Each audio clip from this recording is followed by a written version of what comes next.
Thank you so much, Emma. Wow, what great contribution. Monty Panesar, top man, thanks for coming on this morning as well. Thank you very much. Great texts and great calls. Monty, Chris, spoke a lot of sense there. You know, we need people like Monty in the game at the highest level, telling them, come and get me, please. What's what? With the ECB. It's one of my favourite sporting phrases. That. Can we charge an agency fee if he gets the gig? Well, yeah. I think. What do you think? 10%, 50%, 20%. I've heard worse than that. Thank you very much for listening. We'll see you tomorrow for my last breakfast show. The voice of the UK. This is BBC Radio 5 Live. BBC News at 10 o'clock. This is Nick Qureshi. Police in Western Australia have charged a man in connection with the abduction of 4-year-old Cleo Smith. Terence Darrell Kelly has appeared in court in Carnarvon, accused of forcibly or fraudulently taking or enticing a child under 16. Our correspondent in Sydney, Shaima Khalil, reports. Terence Darrell Kelly has appeared in court and was charged with Cleo Smith's abduction. The 36-year-old man was arrested on a street in the Western Australian town of Carnarvon, and police have been questioning him for the past 2 days. It's alleged he took the 4-year-old as she slept inside her family's tent while camping at the popular tourist spot of Quabba Blowholes on the Western Australian coast. Her disappearance sparked a massive police search. Cleo was rescued when police smashed their way into a locked house in Carnarvon and found her playing with toys in one of the rooms. The first major study of the effectiveness of the Hpv vaccine has concluded it's cutting cases of cervical cancer by nearly 90%. Cancer Research UK has described the findings, published in the Lancet Medical Journal, as historic. Kate Sanger is from Joe's Cervical Cancer Trust.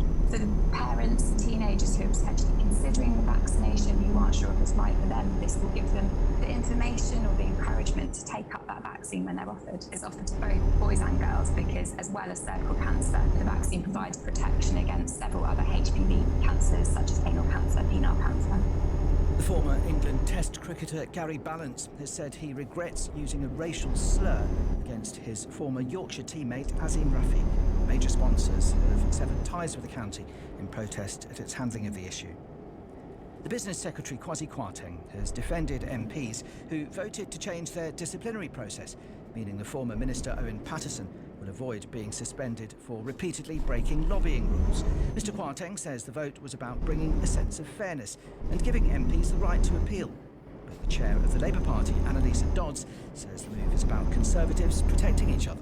I've been very, very disappointed to see some of the newspapers today saying, MPs have voted to protect themselves, to stop action being taken against those who've engaged in sleazy activity, corrupt activity. Well, it wasn't MPs as a whole who did this, it was the Conservative government, and Labour will have no part in it at all. JD Sports has been told to sell another high street retailer, Foot Asylum. The UK's competition watchdog said the £90 million takeover would reduce choice for shoppers. JD Sports has called the ruling inexplicable.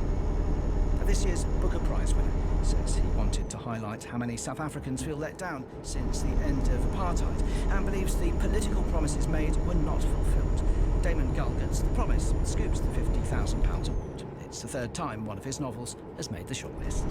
BBC News, it's 3 minutes past 10. This is BBC Radio 5 Live. Listen live on digital, online, smart speaker, or the BBC Sounds app. Let's look at the latest weather, and for many of us it's dry and it's sunny out there at the moment. We do have some showers. Those are mainly across the north and the east of Scotland, down the eastern side of England towards East Anglia. So some of those showers just streaming in on a northeasterly wind out towards the home counties, the London area, and into central southern England. 1 or 2 of those there as well. Also some showers still around the far west of Wales, the far southwest of England. Otherwise, though, as I mentioned, staying dry with some sunny spells. The temperatures today getting up to about 7 to 11 degrees Celsius. Tomorrow it will be cloudier, although there will be some brighter sunny spells in southern areas in the morning. Some frost here first thing as well. The cloud, though, for the northern and western areas just moves into the southeast. Westerly winds. Not as cold tomorrow. Temperatures about 10 to 12 Celsius. Simon King, 5 Live Weather. On BBC One. It's the doctor. I don't have much time. The flux is coming. Run for your life! Who are you? This is Yaz. Hi, I'm Yaz. This is Dan. Doctor, we need you! The final fight has begun. This is the fight of our lives. Be ready. I can't help feeling that some of this is my fault. Doctor Who continues this Sunday at 6:15 7:15 on BBC One and iPlayer. BBC Radio 5 Live. I listen every day. I trust the presenters. Let's talk about some of the big business impact. The voice of the UK. Adrian Childs. BBC Radio 5 Live. Hey, very good morning to you. It's 10:05 almost. How are we feeling about MPs this morning? The Tory MP Owen Paterson broke lobbying rules and should have been suspended from Parliament, but the government voted to change the disciplinary system instead. The ayes to the right, 250. The noes to the left, 232.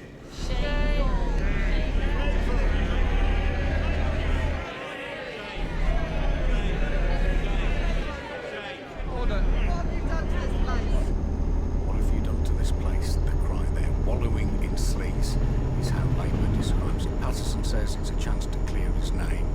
So how do the rules on lobbying work? How does the standard system work? How might it change? Crucially, I suppose, how bothered are you as a voter? Are you enraged or sort of unconcerned? Maybe, if only because your expectations are that low. We'll have our regular panel of MPs on after 11. Plus, if you're shopping for Christmas or looking to buy anything, a question I've increasingly been asking myself is, how do you ever know where to look for, what to look for, and whose reviews, crucially, to trust? If I want some walking boots and I look up the 10 best walking boots on a website or out in a newspaper or something, well, how do I know if they're not there because they're paid to be there? Is there any objective advice out there at all anymore? We'll be looking into how trustworthy trusted reviews are generally on the internet when you go to all those different review sites, and just trying to figure out how it works. If you can help me with this, if you've got any advice and tips of when you're buying something, I don't know, a washing machine, you know, you want a kettle, so you look up the 10 best kettles. Perhaps you want some walking boots. I don't know, whatever it is, the best waterproof coat. How do you go about making an intelligent decision? You know, how does that work for you? What works for you? Do text us 85058. I'd be very interested to hear from you. Also, if I don't know, maybe you've looked into buying something, or I suppose you've stayed at a hotel and then you get offered a discount in return for posting a positive review. I mean, to me, that isn't cricket. I mean, have you been asked to do that? Have you taken those discounts? Do you refuse to do so? Can you trust anything on those kind of sites? But really interested in your view, especially tips. Text 85058. You can call 0805 909 693. Tweet at BBC 5 Live. So let's go to the main political matter of the day. Lots of anger around Westminster this morning about the government backing a vote to change the way MPs are policed. The Conservative MP Owen Paterson was about to be suspended for breaking rules on lobbying, but the government won a vote which called for a shake-up of the standards watchdog. Here's the chairman of the Common Standards Committee, the Labour MP Chris Bryant. It is the very definition of injustice that one should change the rules or the process at the very last moment, and to do so for a named individual, which is what the amendment does today. Retrospective legislation to favour or damage an individual because they are a friend or a foe is immoral. Okay, so Jonathan Blake is our political correspondent, and you know, for those just catching up with this story now, we better go back to the beginning here. So, sorry to take us through it again, but there are certain rules on what you can and can't do as an MP, having been when you're being paid by a company to be as a consultant for them or whatever.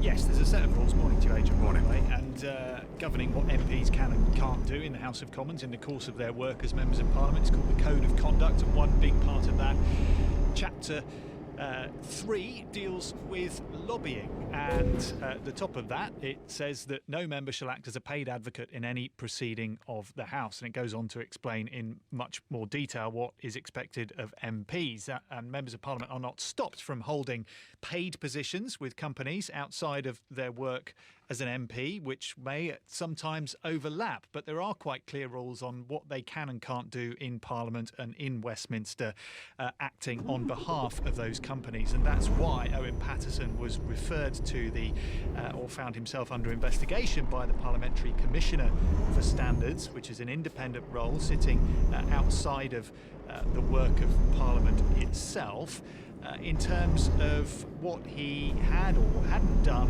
while being paid £100,000 a year to work for a couple of different companies. And an investigation has found that he was in breach of the Code of Conduct in several ways, and the Committee of MPs, which oversees the work of the Commissioner in the House of Commons, talked about this in quite strong terms in its report, saying that no previous case of paid advocacy had seen so many breaches or such a clear pattern of behaviour in failing to separate private and public interests. They called it an egregious case of paid advocacy, which had brought the House of Commons into disrepute, and that's why we saw things come to a head yesterday. MPs would normally vote to approve that committee's recommendation, which was that Owen Paterson should be suspended from the House of Commons for 30 days, but the government decided to use this as a moment to try to change the system as a whole.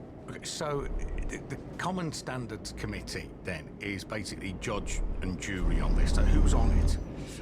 It's a cross-party committee. It's chaired by Chris Bryant, the Labour MP for Rhondda, who you heard speaking in the introduction there just now. There are, as well as MPs from not only the Conservative Party, the Labour Party and other smaller opposition parties, there are lay members, members of the public effectively, who sit on the committee to add sort of impartial, objective views to it.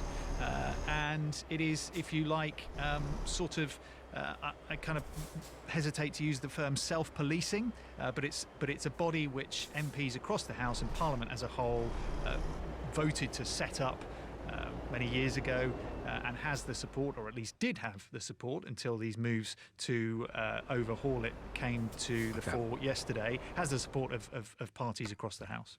Okay, so where does the Parliamentary Standards Commissioner Catherine Stone sit in relation to this committee? Well, the committee oversees her work, so she is appointed as a full-time paid official, if you like, in Parliament to enforce and investigate breaches of that Code of Conduct, which I talked about a few minutes ago. So she will carry out investigations and come to a judgment, come to a view about a particular MP, in this case Owen Paterson, and whether they've broken the rules or not. The committee will then look at that report, scrutinise it, perhaps do a little bit of extra work in interviewing people themselves, and then recommend a punishment or a sanction to the MP that's been under investigation. Okay, so what is being said today, for example, by the Business Secretary, Kwasi Kwarteng, is that it is sort of almost coincidental that this has come to a head now, just as Owen Paterson is sort of in the middle or sort of at the end of the disciplinary process. And they said they've been at this for some time. Just have a quick listen to this. We've been discussing this for years. It's quite wrong to say that this only came out of the blue yesterday. We've been talking about these sorts of processes for, well, all the time since I've been in the House, and that's 11.5 years. We've been talking about processes and regulation of MPs for a long time, and I think that the this particular case, brought to a head the fact that MPs don't have a right of appeal, and that was something that people felt very strongly about. Okay, so the House narrowly has now voted to change effectively this system. And so who voted for and against it? Well, a lot of Conservative MPs didn't vote for it, even though they were whipped. So they'd be in trouble for not doing so. Exactly. So the system of whipping, which is how parties keep their MPs in line and make sure they vote in line with party policy and what their leaders want, was in play yesterday, quite unusually for a vote of this nature, which would normally be left to MPs on their own to decide. But the government still won the vote but only by a relatively slim margin, which shows you that a lot of Conservative MPs weren't happy with it. They either voted against it or abstained. The opposition parties voted against it, so it didn't really have the overwhelming support of not only the government benches but MPs in the Commons as a whole. Nevertheless, it did pass. So now what the government wants to do and has Parliament's backing to do is to create a new committee of MPs to take a look at the whole system of governing MPs' behaviour and the way that the rules are enforced in Parliament for MPs' code of conduct, and to set that up on the basis of 4 Conservative MPs, 3 Labour MPs and 1 SNP. Trouble is, it's not a cross-party committee at the moment because Labour, the Lib Dems, SNP and other opposition parties say they don't want to have anything to do with it because it's not fair, so it's pretty much a stalemate. So would the Commissioner, Catherine Stone, or whoever took over from her, would they have any involvement, or was the office of the Commissioner sort of abolished with this? It's not abolished. There was some talk that the government, in pursuing this, was looking to perhaps diminish or get rid of the role of Commissioner as a whole. That doesn't appear to be what they're saying, at least, that they want to do. So there would be a role for the Commissioner still in some form, and certainly Catherine Stone, the current Commissioner of Standards, has said that she intends to, or it appears that she intends to continue in her role until the end of her term, which would be next year, I think I'm right in saying. So that would still be a part of the process. But you have, as I say, a bit of a stalemate now, a bit of a standoff. No immediate sanction for Owen Paterson, the sort of test case of this new system the government wants to set up, and no support on a cross-party basis in the Commons for a future of how MPs' standards and behaviour should be enforced. So can the new committee survive then? I mean, we're at a stalemate here. Yeah. It's going to be dead in the water unless the government says, right, we'll just have 9 Tories on it. Yeah, and the point Labour and others make in response to that is that you simply can't have a system which is dominated by and wholly made up of MPs from the governing party, because it just won't have the support of MPs across the House, and it won't have any credibility as a way of enforcing the rules on MPs' behaviour. And I think it's very hard to see a way forward for it without some sort of concession from the government or some sort of new arrangement coming into play that parties can agree on. But, running through all this is a sense that MPs are writing their own rules, marking their own homework, and making up a system which allows them, at least this is the charge against the government from Labour and others, to look after their own. The government denies that. They say it's about fairness and due process and a proper opportunity to appeal against a decision against any individual MP, which isn't there at the moment. They argue. The trouble is nobody can really agree on a way forward. Jonathan Blake, our political correspondent, thank you very much. Lord Peter Lilly is a former Tory MP. Thank you very much for joining us. It's an unholy mess. I think we can agree on that. Who do you blame for this mess? Well, we're all to blame. The only contribution I want to make to this debate is to put forward my own experience of the completely indefensible nature of the process we've had in place. I deliberately haven't read the report on Owen Paterson. I'm not prepared to say whether he's innocent or guilty, but I do know that the process that we had in place is indefensible because it puts one person who's not a lawyer, who's no parliamentary experience, in the position of being judge, jury, prosecutor, investigator, and she claims power to substitute new charges for the original ones made if the person is found innocent of the original ones, and indeed to invent new charges which aren't in the code. Okay, but it's overseen by a committee. But she's not operating completely on her own. There's a cross-party committee. There is. I mean, just by background, I was accused of not having declared an interest relevant to a debate, even though that interest was in the register of interest. She accepted it wasn't relevant to the debate. There was no conflict of interest. that said I should nonetheless have declared it because people might have thought that there was a conflict of interest and therefore I must apologise to the House. When I refused to apologise to the House, except in terms she found unacceptable, she said, then I'll report it to the committee. I said, has the committee ever found against you? She said, no. So I said, so you will publish something saying I'm guilty of some trumped-up non-offence of not declaring a conflict of interest I didn't have. Before an election, which if I were in a marginal seat could be terminable. It wasn't, so I didn't. And now, hang on, just listen to this. She said, well, that's me. I said, well, if for the first time ever they find against you, will you resign as I'd have to? Oh, no, she said. And then she cut out that whole exchange from her report to the committee. Now, so this is putting far too much power in one person's hands. It defies all the laws of normal natural justice. It's got to go. It should have gone a long time ago. But this has brought the whole issue to a head, and I'm glad that it's brought it to a head, and we can now put a more defensible system in its place. Okay. I mean, you're obviously very passionate about it. Yet, not as far as we can see, haven't said anything at all about it since 2010 when this system was brought in. Well, neither you nor anyone else has chosen to do anything at this time. It's just, rightly or wrongly, it's a terrible time. It looks awful to come in at this moment. I think that's a fair point.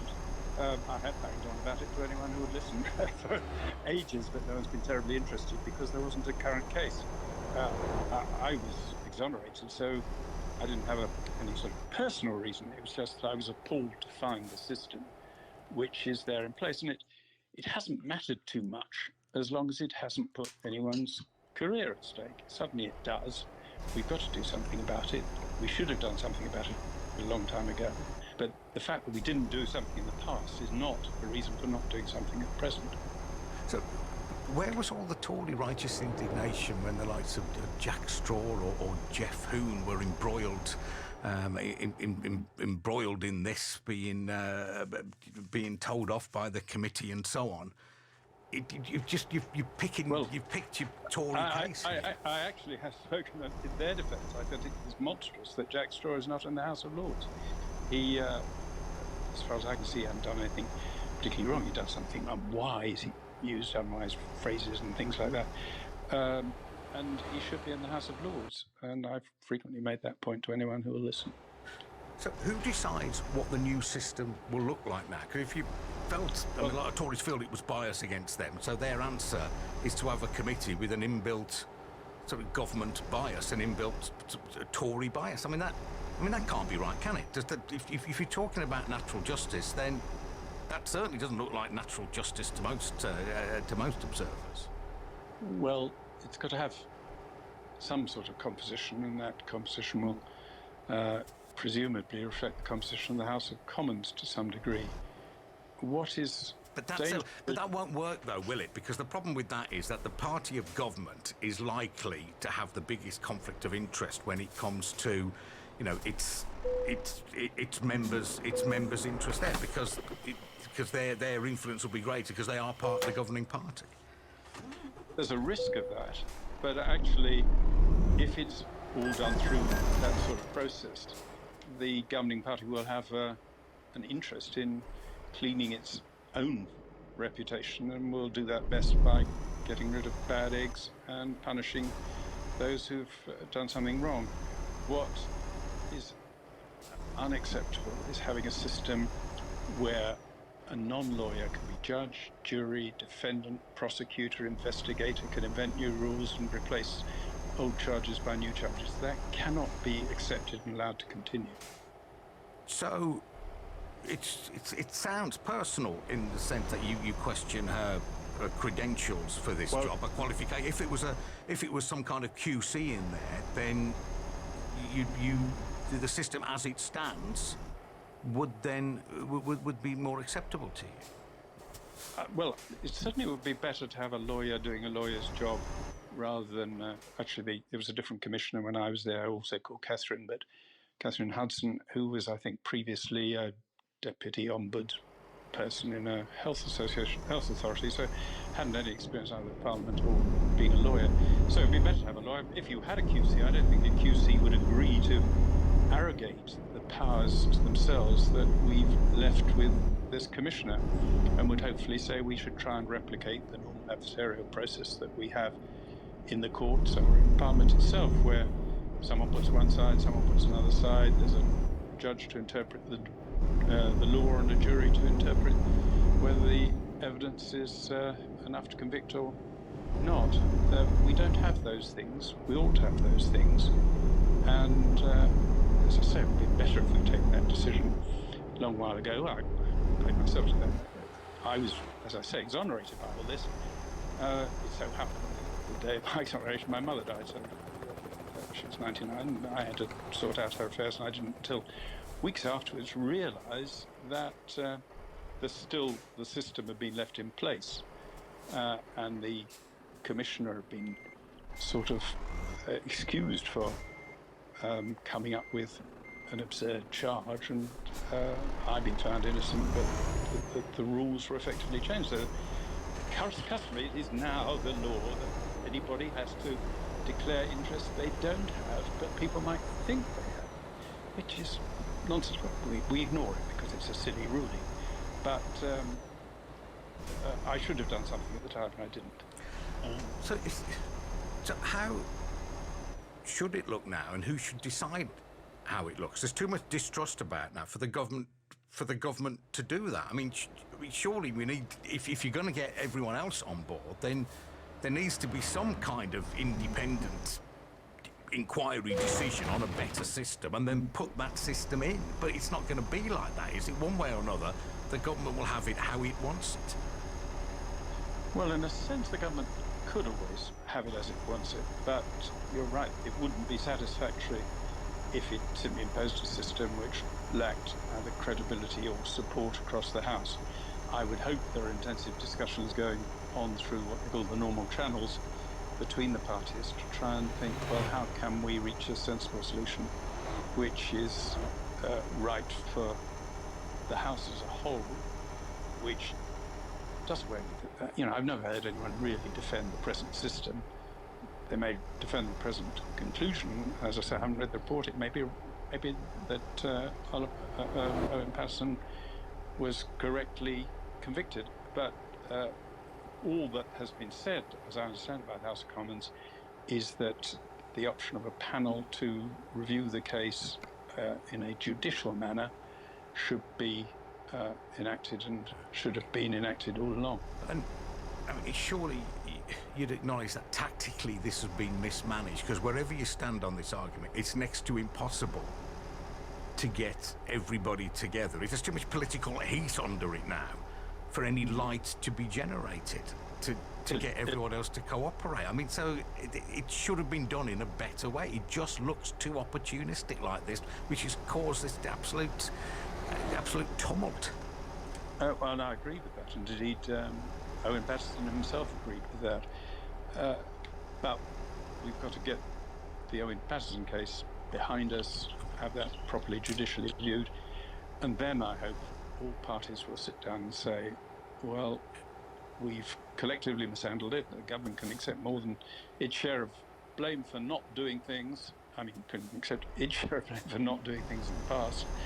But we all got to recognise that the existing system is indefensible, is contrary to natural justice, needs to be replaced by something which is in line with natural justice and has the broad support of the whole House. And I hope that will be done. Okay, so just very briefly, I mean, it's a bigger question. I should have asked you at the beginning, but are the rules themselves broadly right as far as you're concerned? And in broadly speaking, am I right in understanding that, let's say I'm an MP and I'm paid 50,000 quid a year as a consultant, or whatever you want to call me, to a vegan sausage manufacturer. Now, I'm entitled to do that. What can't I do? I can't stand up in Parliament and say, what a wonderful sausage this is, if I'm paid by this company. And neither can I. Well, what else can't I do? I can't write on Commons note paper promoting this company. Do the rules go beyond that? Well, the most important thing is that if you have an interest you should declare it. Actually, I'm all in favour of people having outside interests, and I always used at elections to say, I'm not just an MP. I've got interests outside the House. I know how businesses run and so on. People, my constituents rather like that. They used to cheer when I publicly said it. But people should know what those interests are in the House, so that they can, treat what you say with an added degree of scepticism, just in case you are pursuing your own interests, rather than using the experience you've got in other interests to inform debate. And that can be very valuable. I was talking to someone who's actually a very senior parliamentarian, who's also chairman of a company. He said he never talks about anything to do with that company, even though his information comes to him that would actually enrich our debates. And it's daft that should be the case. He should say, I'm chairman of this company, take this into account. As a result, I've discovered X, Y, and Z. I think that's bad for the nation. You can judge it. But even that's a problem, because what if the company's accused of doing something bad? In that case, him not saying something is then a problem in a different way. Well, that's a good point. I hadn't thought that through. I think, you wouldn't stand up and defend a company who's under attack. The defence there should be in the courts or wherever the attack is being made. But if you've got experience drawn from business or charity or university lecturer or a doctor or something, and all those sort of people in the House, you should bring that experience to the House while declaring an interest. What you shouldn't do, of course, is just advocate things that will make you richer.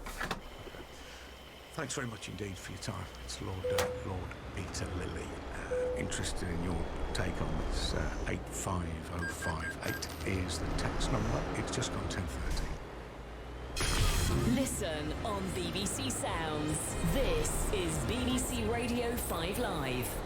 BBC News on 5 Live, I'm Juliana Casday. An Australian man has been charged with the abduction of 4-year-old Cleo Smith, who was rescued on Wednesday after going missing for 18 days. 36-year-old Terence Darrell Kelly appeared in court charged with forcibly or fraudulently taking or enticing a child under 16. The government has defended MPs who voted to change the disciplinary process around lobbying rules. It means the Conservative MP Owen Paterson will avoid a suspension for breaking rules.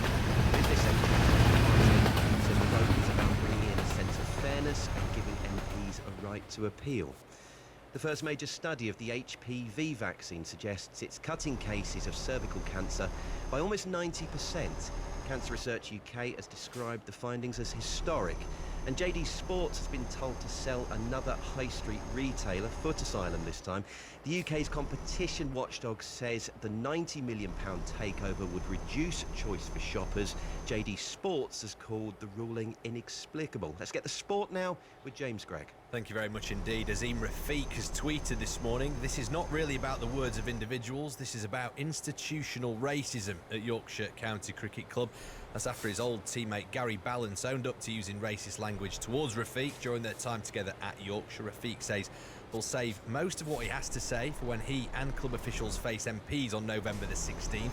But he did state in his tweet that cricket and Yorkshire Cricket Club desperately need reform and cultural change. Gary Balance says he regrets using language of a racist nature towards Rafiq, although he insists it was friendly in nature. Former England batsman Mark Butcher was with us earlier on 5 Live.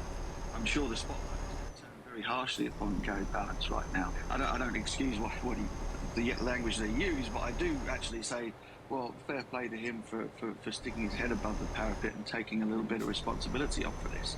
The rest of the cricket club could do with taking a leaf out of his book, as far as I'm concerned.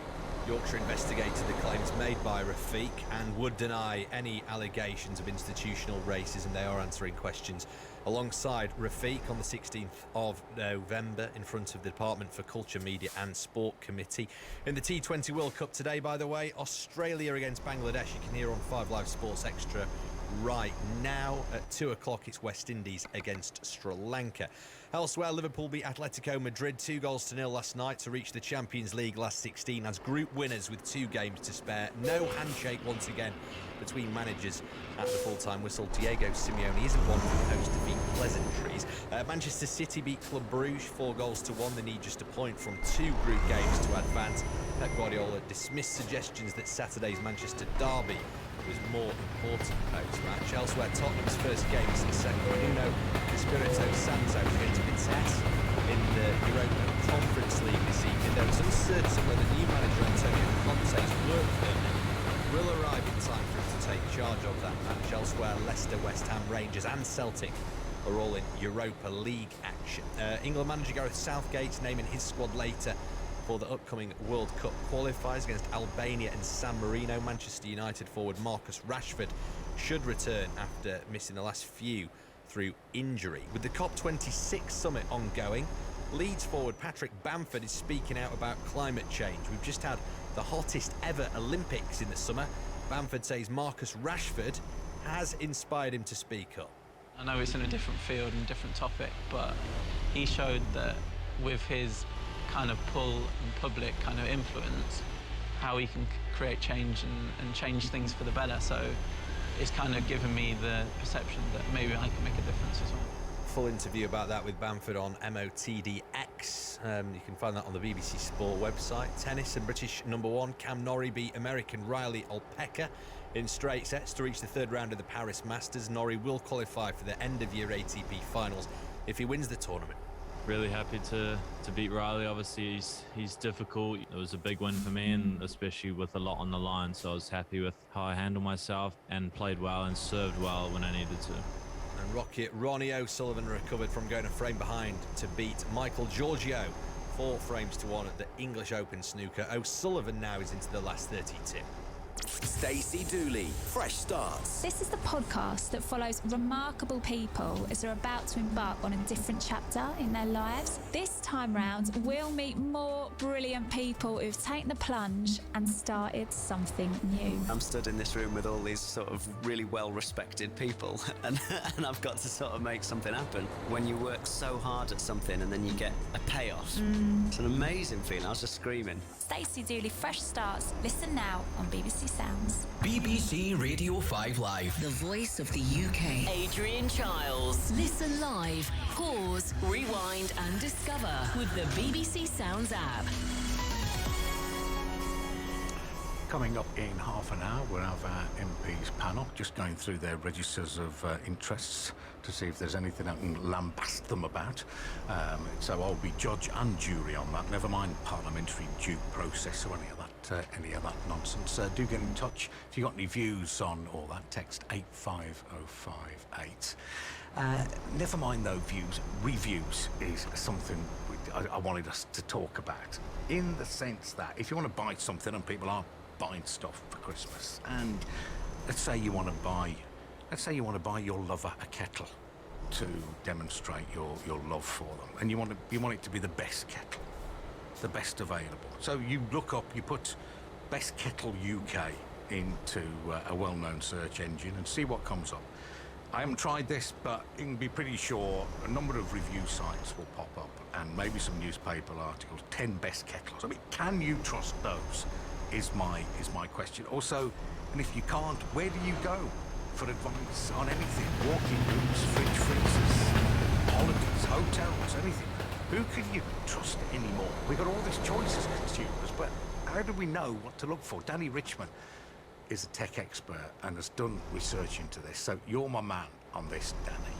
And I mean, broadly speaking, is there anything you can rely on? If you just put best whatever UK into Google, are you going to get anything useful back?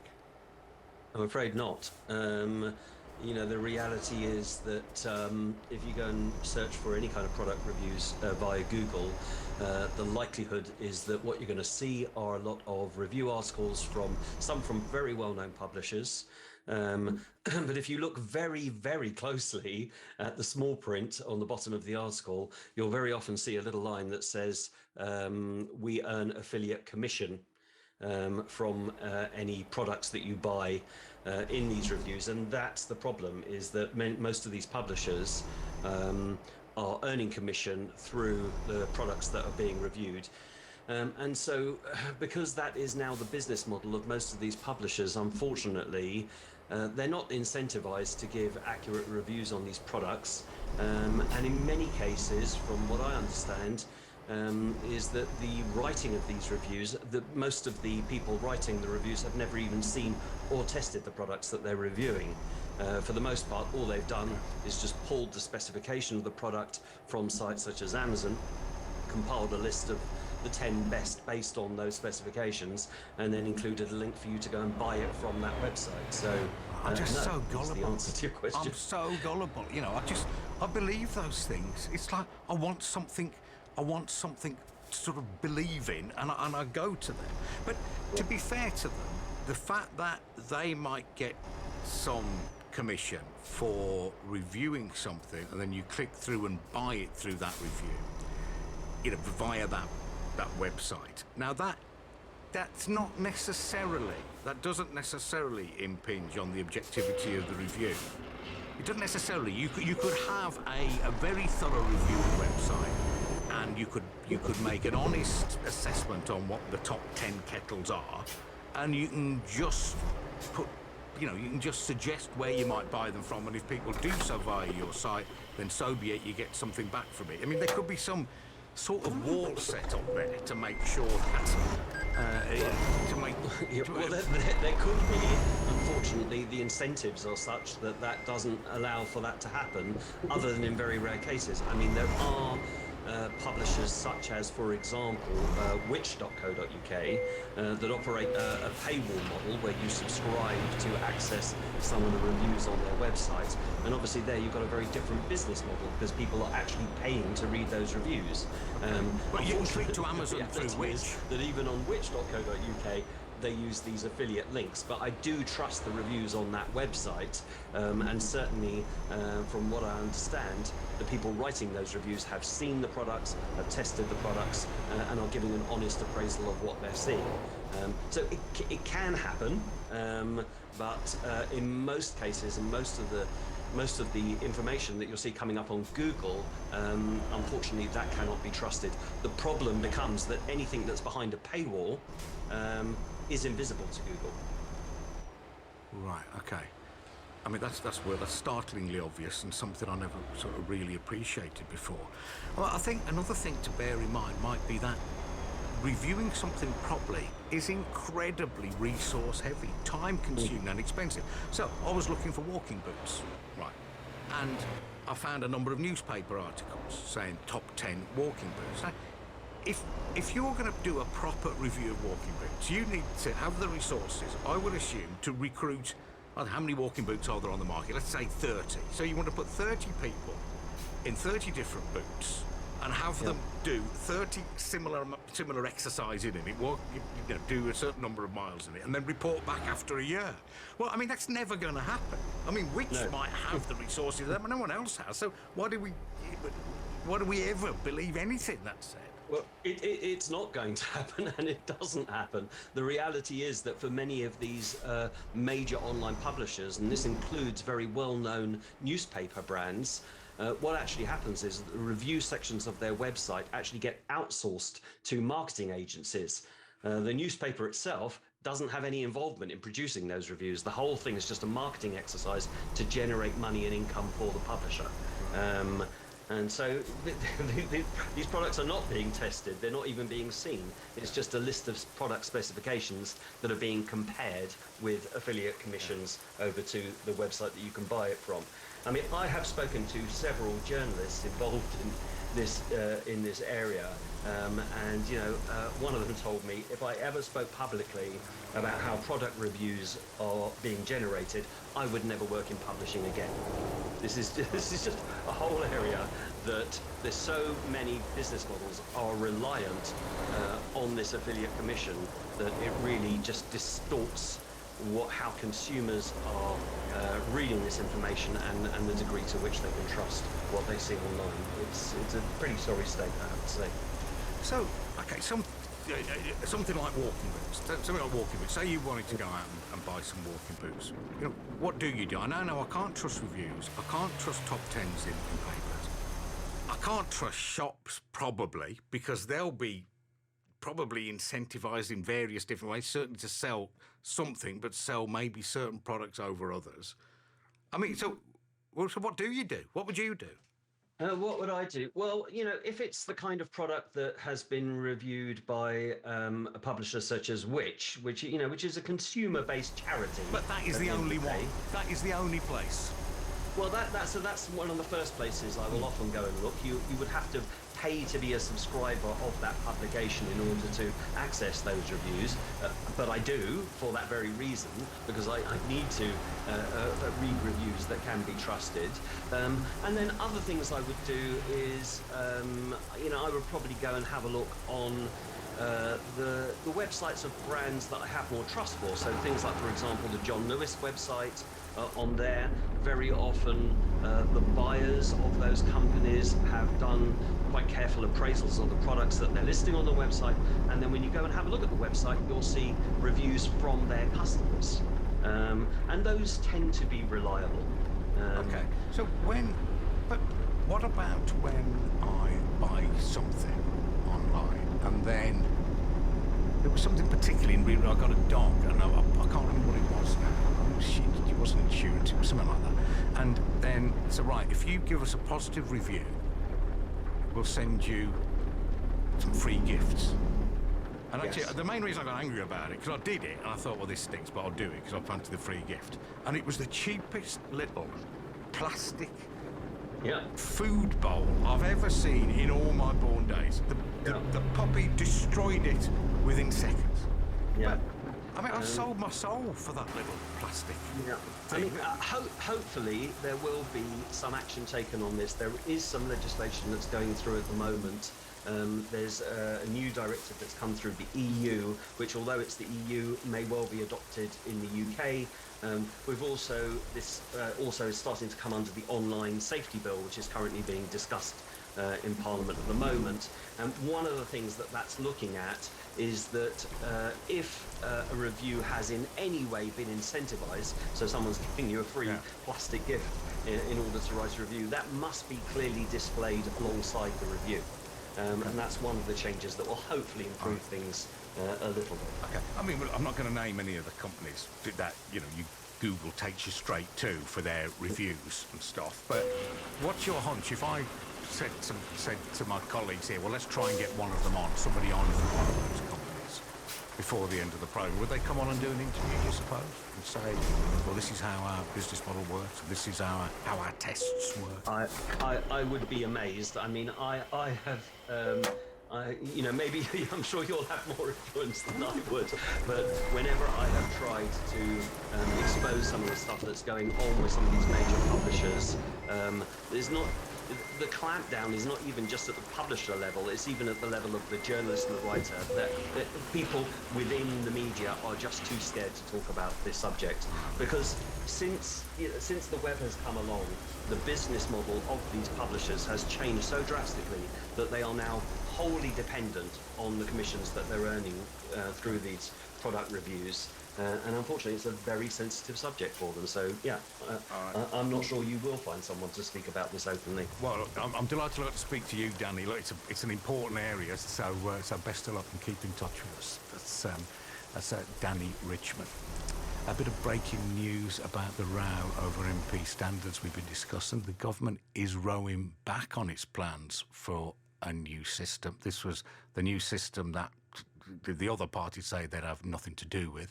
This is what the Leader of the House, Jacob Rees-Mogg, has just told the Commons. Last night's vote has created a certain amount of controversy. It is important that standards in this House are done on a cross-party basis. The House voted very clearly yesterday to show that it is worried about the process of handling these complaints and that we would like an appeal system, but that change would need to be on a cross-party basis, and that is clearly not the case. While there is a very strong feeling on both sides of the House that there is a need for an appeals process, there is equally a strong feeling that this should not be based on a single case or applied retrospectively. I fear last night's debate conflated the individual case with the general concern. This link needs to be broken.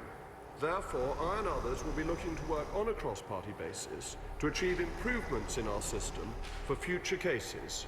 We will bring forward more detailed proposals once there have been cross-party discussions. Fascinating that a leader of the House, Jacob Rees-Mogg, will talk to our panel of MPs shortly about that. All eyes on the Bank of England at midday. It's their monthly decision on interest rates, currently standing at basically nothing at all, 0.1%, where it's been since March last year. But there's growing talk about future increases because of the rate of inflation.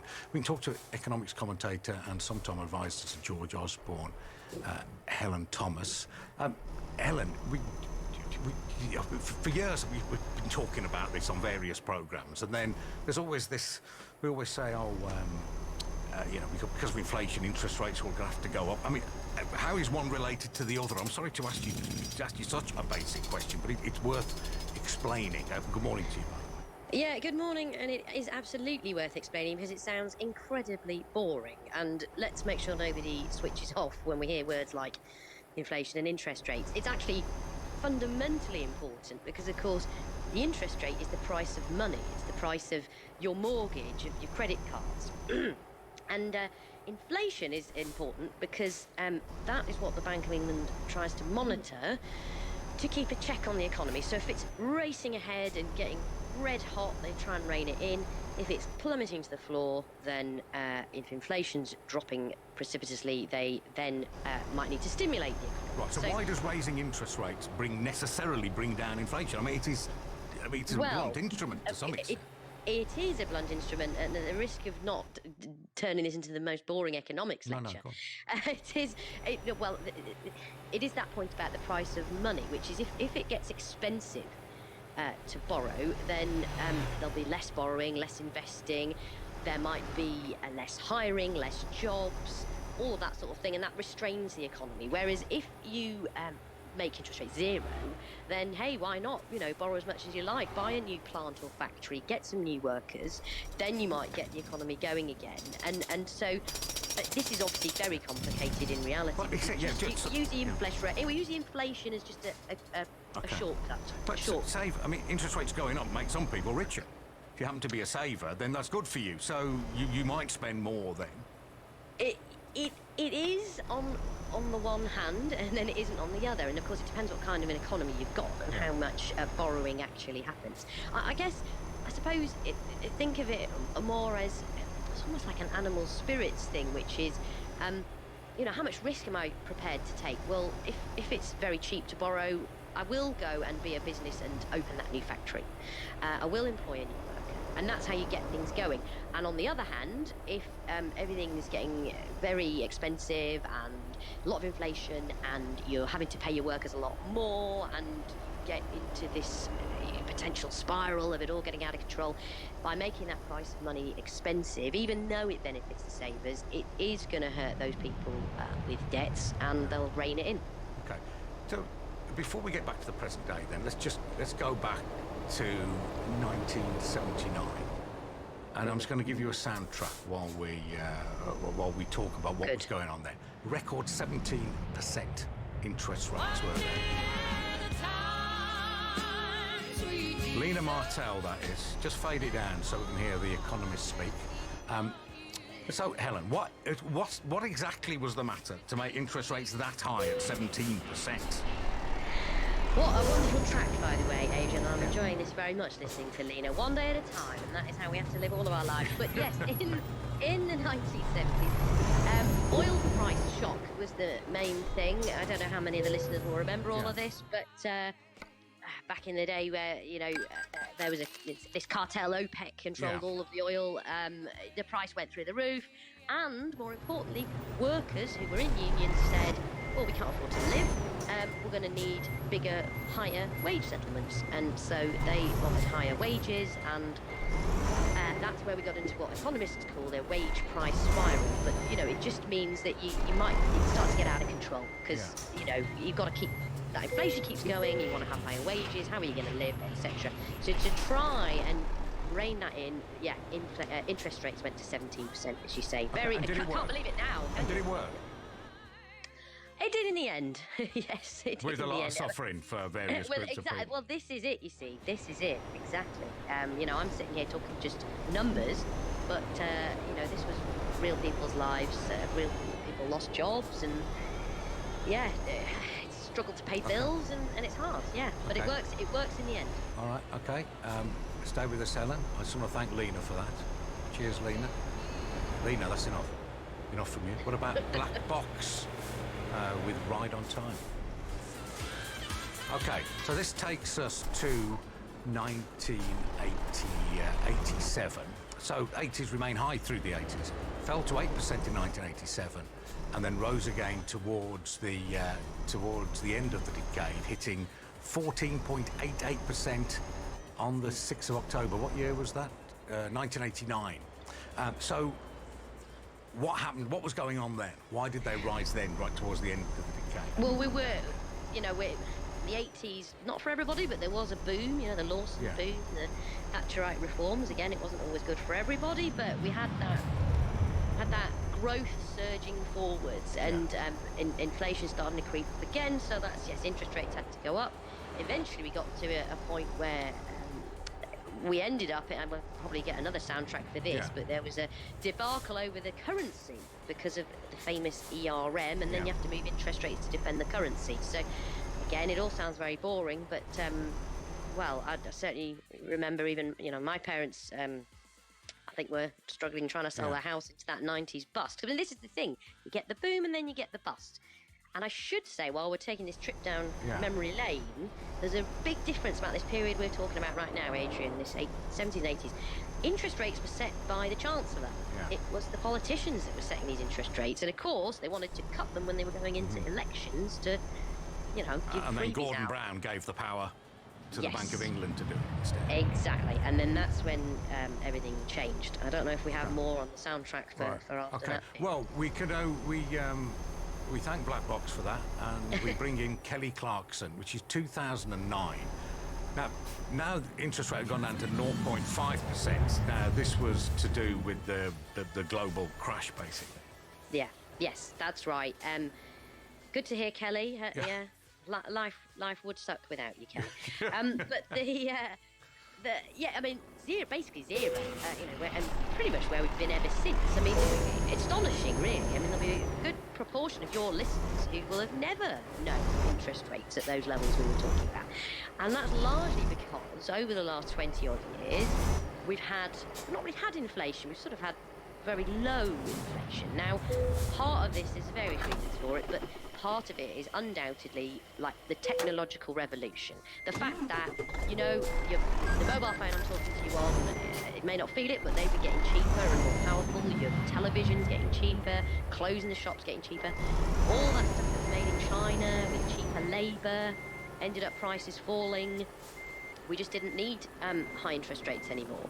And we're an ageing society, more of those savers that you talked about, less productive workforce. So we've kind of got stuck around this zero. And at that point where Kelly is now singing, you know, was a real recession, of course. There was aftermath of the crisis. Everything to stimulate stuff was throw the kitchen sink at it. Yeah, that's what they would do. I mean, the issue with that is that people have got used to low interest rates. So for one thing, people don't save. They put their money into stuff like houses because they think that that's a one-way bet. They're going to rise because you can't grow your money because the interest rates are so low. But people are also been more relaxed about borrowing money, which is surely a danger because people have borrowed right up to the hill because they think we're never going to go back up to 10-15%, and let's hope we don't. But just going up to 2 or 3% is going to knacker a lot of people, isn't it? It will, yes, it would make a difference.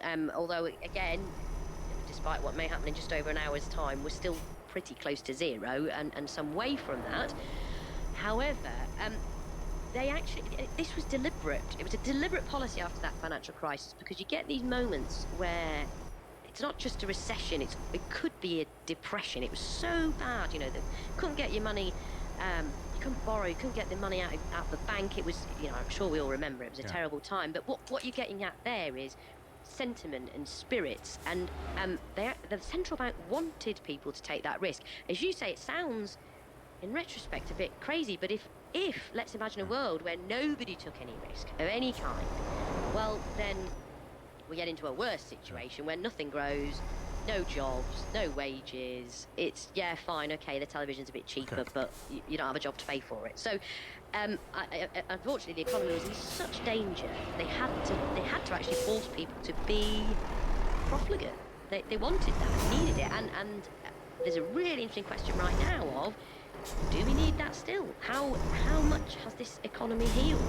And I would just, big picture, I know you've got the news coming up, we shouldn't underestimate, this is not a normal economic cycle. For all the talk of inflation and interest rates and all these things, if people are still listening, the one message they should take away is we're in a new world now.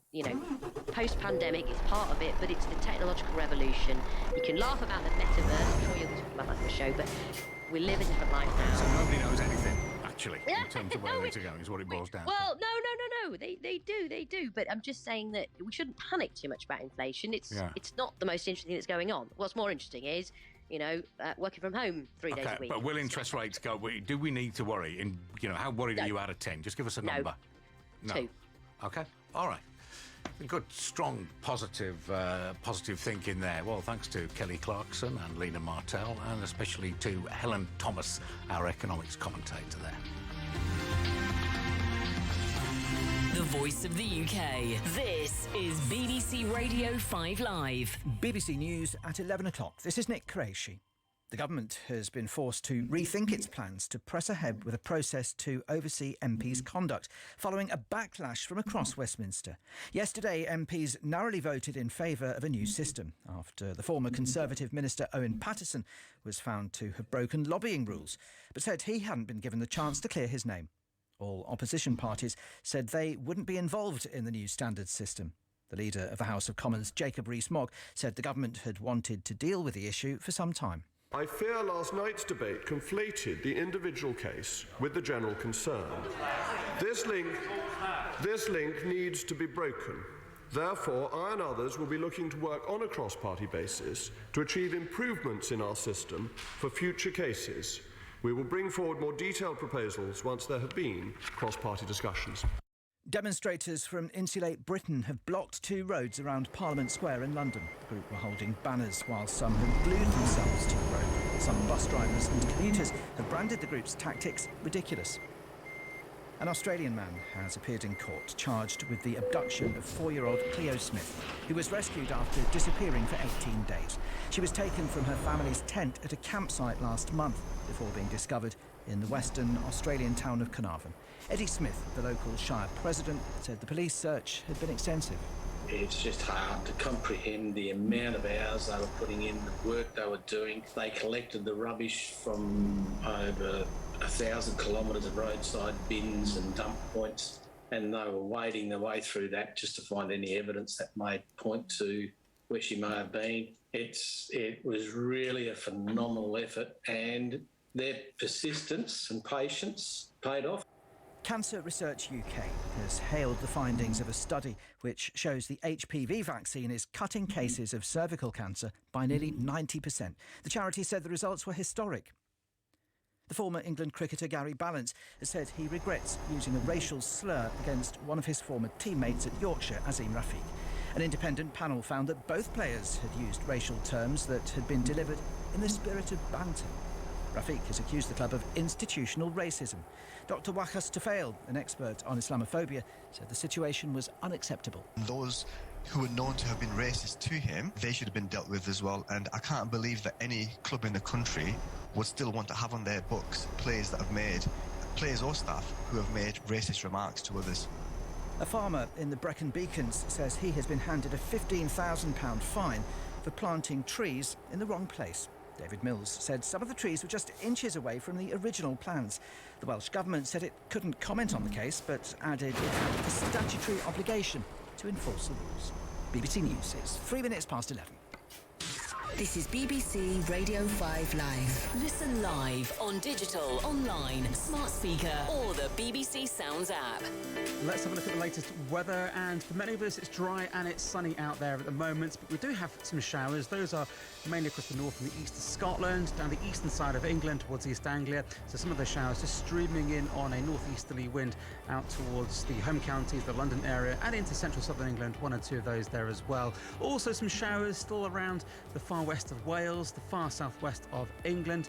Otherwise, though, as I mentioned, staying dry with some sunny spells, and temperatures today getting up to about 7 to 11 degrees Celsius. Tomorrow it will be cloudier, although there will be some brighter sunny spells in southern areas in the morning. Some frost here first thing as well. The cloud, though, for northern and western areas just moves into the southeast. Blustery winds, not as cold tomorrow. Temperatures about 10 to 12 Celsius. Simon King, 5 Live Weather. BBC Sounds. Wrap up warm this autumn with the capturing twilight season from Radio 3. A series dedicated to seasonal change. And Six Music's Late in the Day mix. A selection of tracks helping you ease into those longer nights.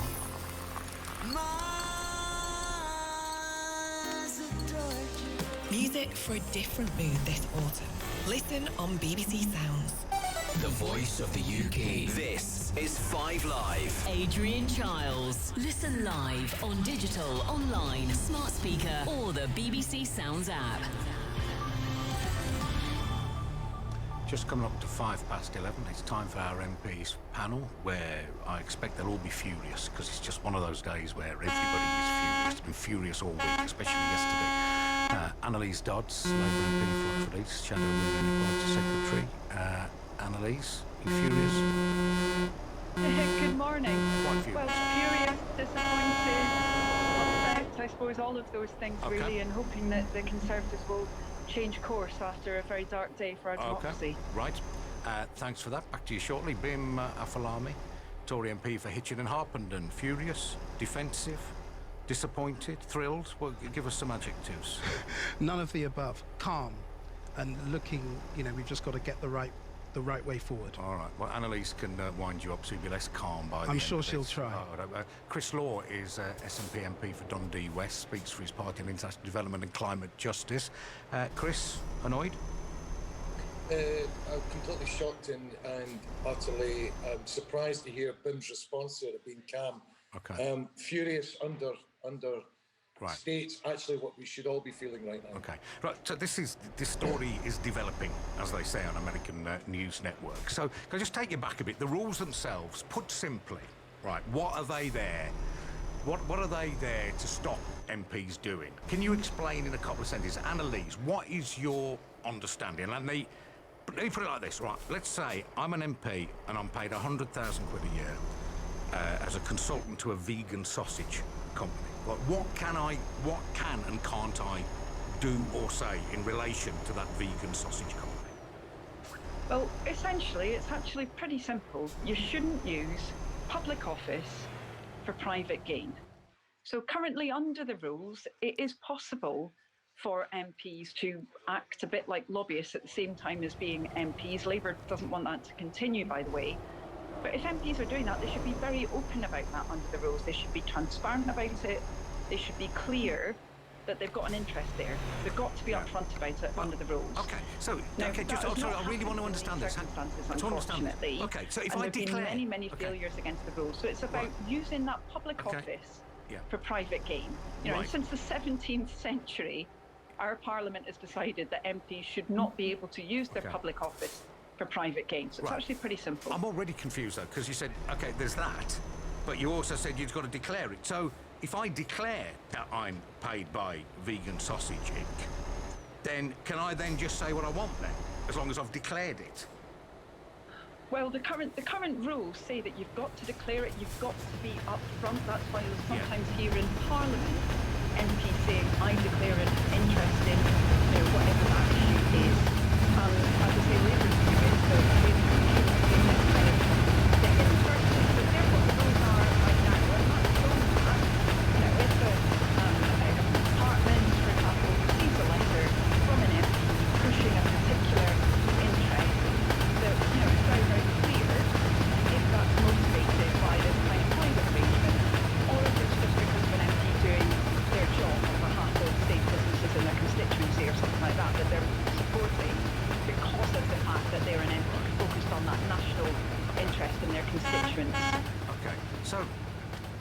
So, look, we've got Chris Law, the SNP, and you can make your points in a minute and have a pop at Bim and everyone else, but I just want to understand that. So, I know it sounds silly with this hypothetical of the vegan sausage company, but I really don't understand it. So, can I write, say the government wants to have its own official sausage, can I then write to the relevant government departments and say, look, I am paid by Vegan Sausage Inc., but I want to declare that, but I think it's the best sausage out there, and I think it should be the official government sausage, right?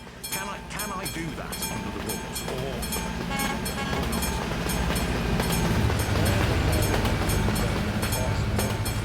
Cases that you can be paid in the private sector to do work for other companies, so long as it's declared in your members of interest.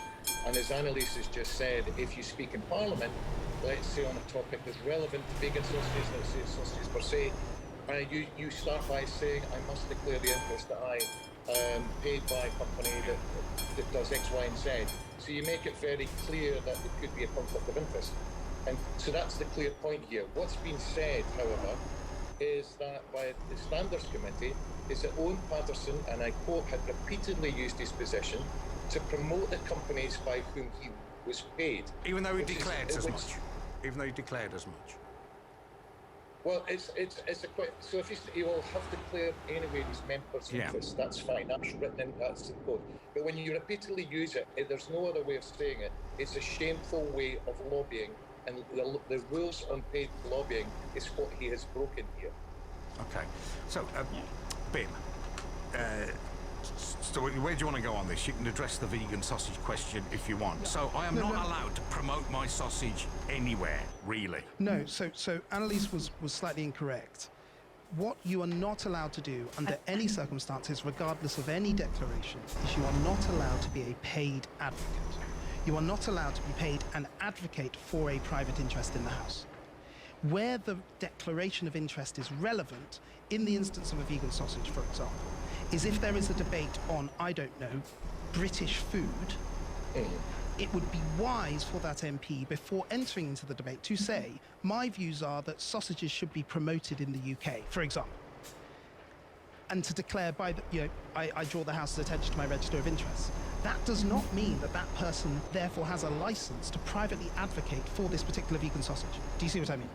So it is to really, it almost obfuscates what is a clear principle. And then this, and I think Annalise was correct, it's that you cannot use public office for private gain. But to be very clear, what you also have to make the House aware of, and I do this in relation to, for example, I used to work in the City of London. I talk about the City of London a lot, but I mean, I'm not working for this. I used to be in the City of London. I will typically say, I declare an interest that I used to be an employee of X firm, and then I will talk about what I think needs to happen in the city. Do you see what I mean? Yeah.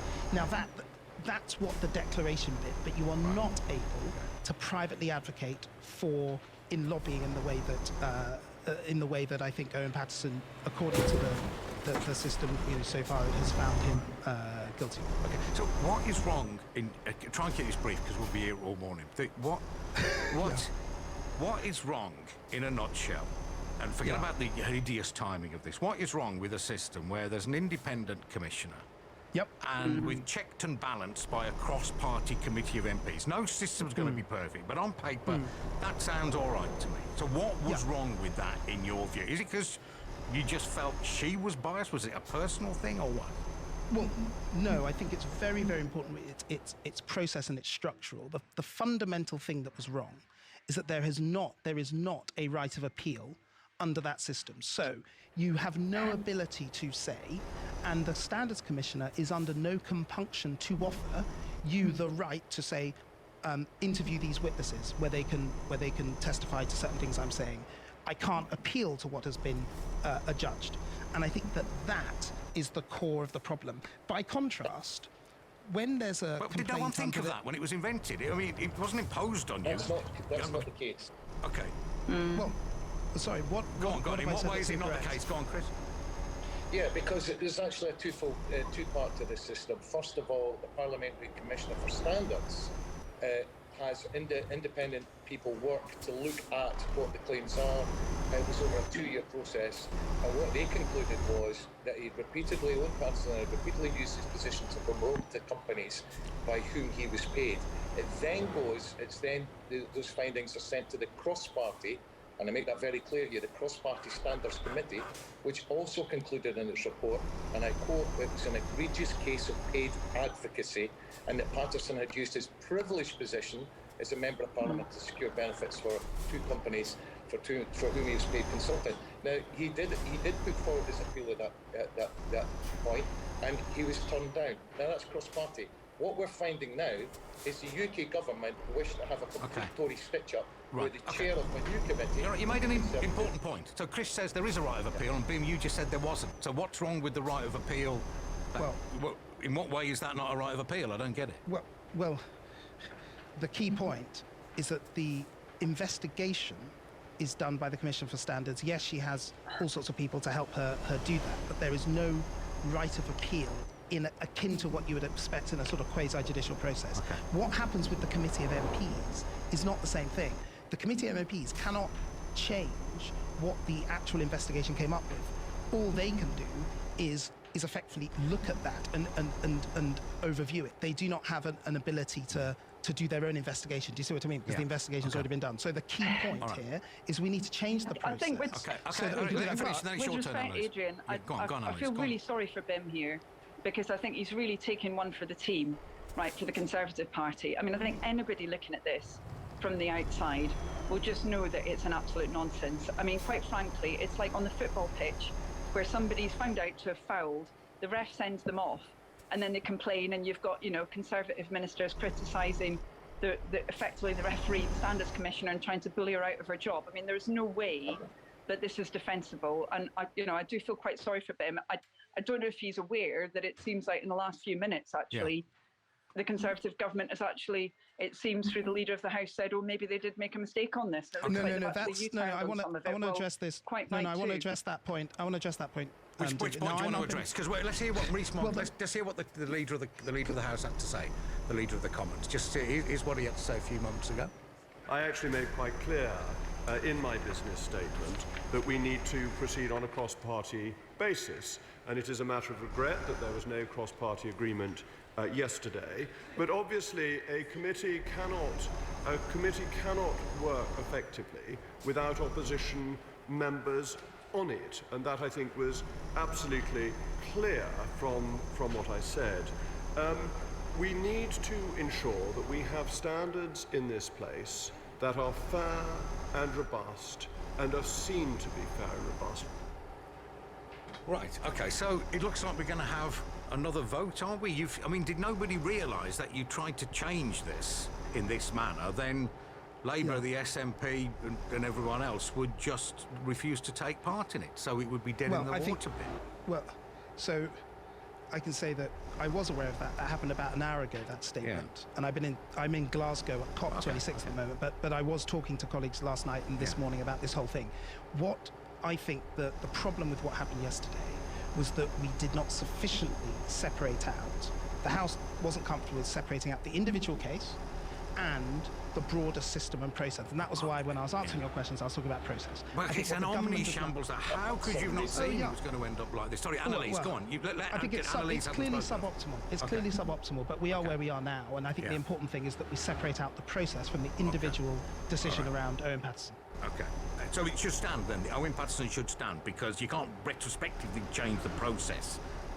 You've got to live by the law as they were at the time. That's just how law works. Well, the short answer is, I don't know exactly what happens on Owen Paterson. What I do know is that effectively the House passed a motion yesterday, so presumably the House will now have to pass another motion if we're going to change anything about it. But that, I really don't know what's going. It's a matter for the House going forward. Annalise, sorry, you've got three blokes talking over you, and I apologise. Go on, go for it.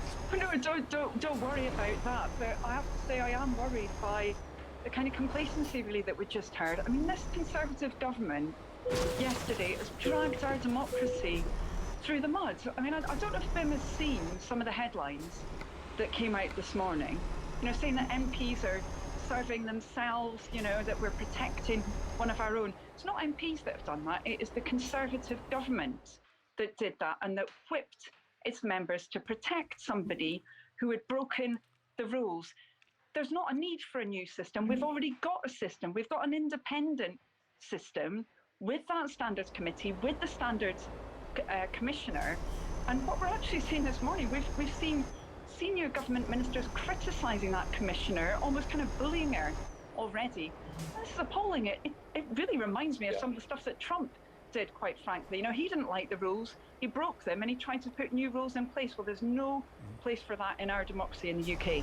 If there's another vote, so you know, in Patterson, how will you vote, Ben? I mean, I know Annalise and Chris will go on that one. What about you? Well, I think it would depend exactly what the vote would be about. It's my personal view that a bit of contrition would have been, you know, wouldn't have gone amiss, frankly, on his part. And I think that the House may have had a different What do you mean approach, contrition? but- He should have. Well, it's clear that when you read the report, as I have in detail, and spoken to him about it, and spoken to people on the Standards Committee about it, right? It's clear that some things have not been done correctly.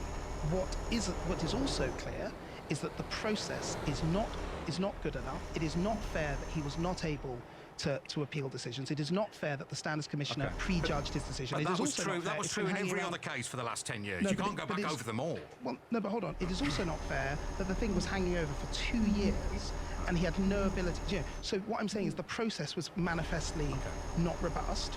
So really, it would depend exactly what the vote was on. You know, I can't prejudge that. Okay, right. So plainly, I think we're all agreed we need a system that the Commons believes in and the public trust in, to ensuring fair play and the rules are abided by.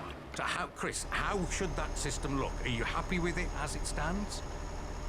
Well, it was brought about when we had the expenses scandal way back in 2009, 2010.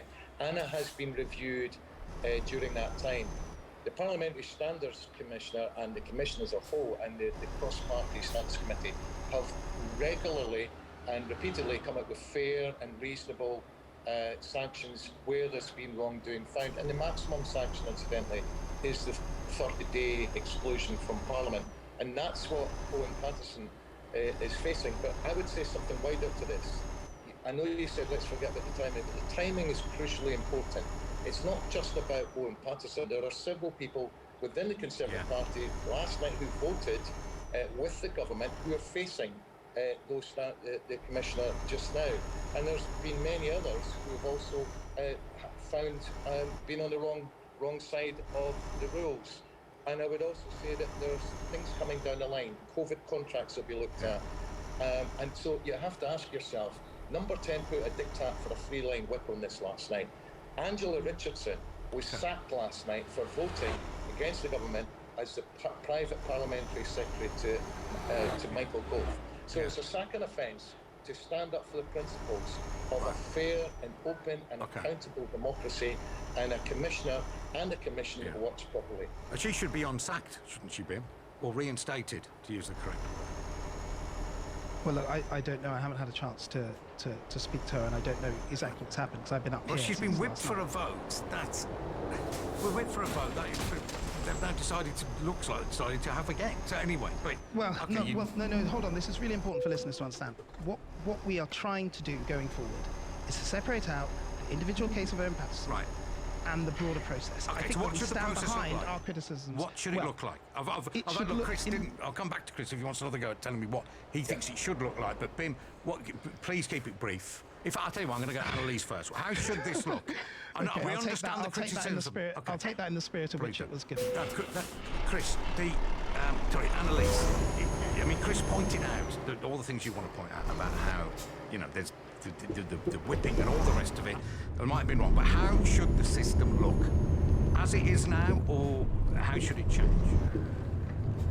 Well, I find this so frustrating, and I just don't think that the Conservative Party have got their head around the public anger around this. We have got a system in Parliament already, and that so you're happy with that system system? in relation to Labour MPs as well as Conservative. Okay, so you're happy with the system? That's what I all want from parties, right? They have all, when they've broken the rules, they've had to face the music, and they've done that with the Standards Committee and with the Standards Commissioner. That system's there. Okay, the only reason why we're having this discussion now is because the Conservatives were keen to overturn one of those decisions for one of their own. And it's completely unacceptable. If you had that in any other sphere of life, you know, people would be saying, what on earth is going on here? You can't break the rules and then turn around and say, well, we're just going to remake the rules now. Yeah. And it's very, very damaging for our democracy. It's very damaging for people's picture of Parliament, actually. And that dirt is splashing on MPs of all parties, not just the Conservative Party, even although they are uniquely the ones responsible for this situation. Right, I get all that. So you're basically okay with the current system. Здорово. Да, уже, блин, химические катастрофы. Да, я себе сам устроил тут длинный путь. Наконец-то добрался до DLC. Где там Румыния, Болгария, Турция. К Черному морю.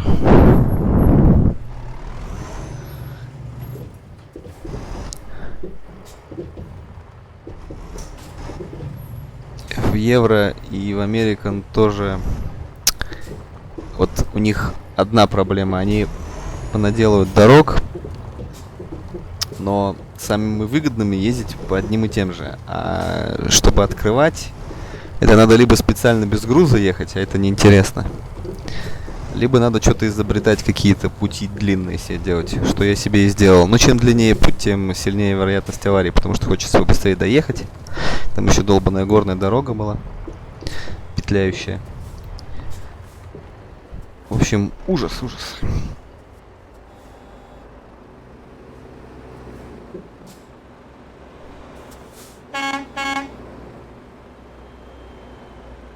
Козлы вот еще не пропускают ни черта.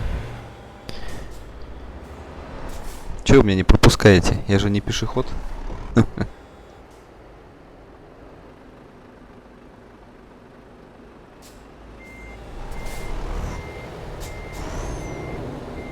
Еще надо сказать, что Румыния довольно живописная страна, по крайней мере, ее дороги.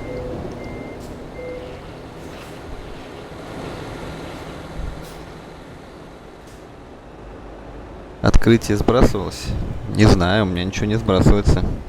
Единственное, что у меня сбрасывается, это, я могу сказать, в отношении American, а не Евро. У меня сбрасываются открытые точки интереса, ну или как там вот эти вот кинематографические вот эти вот штуки все.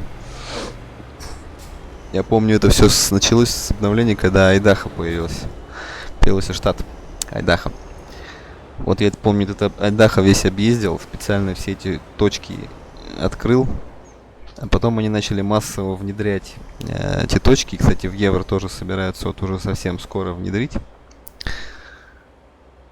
И вот они, American, как начали фигачить в штаты, которые уже изначально были открыты, там вот это Калифорния, Невада и все остальные.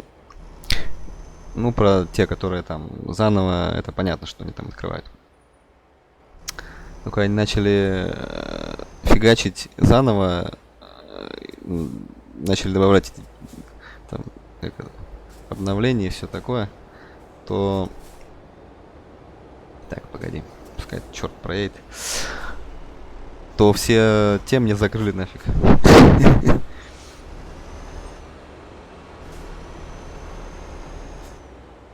Так, что там у нас? Ага. Да, заправки. Ну да, я помню, мы тогда с тобой на эту тему Скример вели дискуссию, что вот мне тоже интересно, вот у меня открыто 52%. Ну понятно, что это дороги, это учитывается, а то, что эти мелкие все вот эти вот аппендиксы и все такое прочее, но я их стараюсь открывать по возможности. И это, конечно, это нелепо выглядит, когда едешь так, думаешь, блин, ну вот это сейчас проедешь, потом до него пилить, потом специально открывать, думаешь, открой. И начинаешь отцеплять его, блин, чтобы потом долго и геморно не выезжать из какого-нибудь мелкого закутка. И начинается вот трамваи пошли. Что-то как-то странно. что вот в Чехии тоже трамваи есть, но почему-то они тут не реализованы, хотя разработчики сами чехи. Очень странно. Очень странно.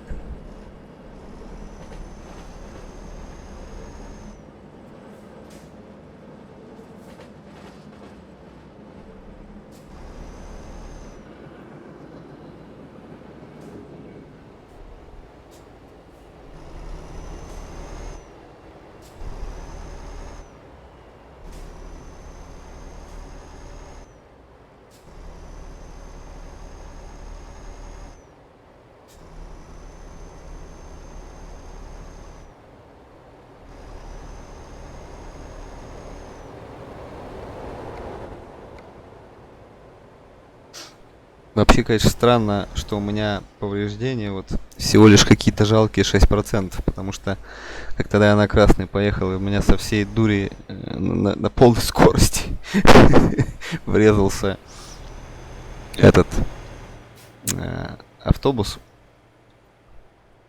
Наверняка там еще было полно маленьких детишек в этом автобусе. Очень странно, что 6%, что вообще не взорвался. Кстати, в не раз вспоминаемых мною дальнобойщиков там именно взрывалась цистерна, если в тебя там врезались. Причем со страшной силой.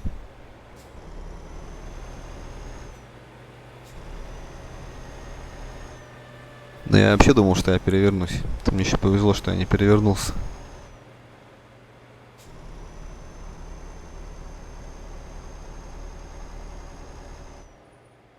Я уже довольно долго еду, я сам себе так искусственно увеличил путь, и вот мне осталось 205 километров доехать. Я сейчас доеду. И стримов, потому что это стоило мне, не скажу, что много нервов, но, скажем так, после этого придется самого себя отпаивать чаем с лимоном. Желательно как можно крепче. И съесть что-нибудь вкусное. Например, печенье.